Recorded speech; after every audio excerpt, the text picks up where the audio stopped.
Ну что, украинцы, все-таки моя взяла, да ведь? Башкортлар и татарлар ведь мы, альхамдулилля, мы мусульмане, мы только вам поможем.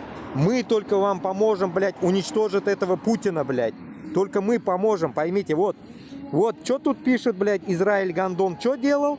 Израиль сказал, Путин молодец, дальше пусть ебет украинцев. Молодцы, так держать нахуй, блядь.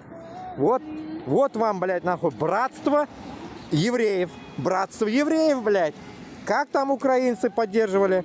Вот вам комментаторы от моих подписчиков, дорогих моих подписчиков. Сейчас я вам загружу, почитайте, подумайте над этим, вот, спокойно, подумайте, взвесьте, когда я вам уже в течение года говорю, украинцы, посмотрите регионы, блядь, регионы России только вам помогут разъебать эту мразь, блядь, узкожопую, блядь.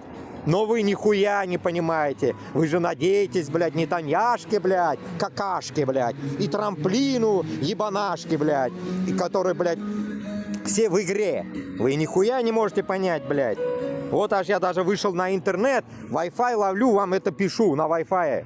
Потому что у меня уже интернет заканчивается, блядь. Не тяну даже на интернет пока. Ой, ладно, давайте. Давайте, украинцы. Хватит, блядь, как говорится, сыться кипятком, нахуй. Хватит, надо, блядь, ебать дальше Путина. Нехуй останавливаться, блядь. Олга!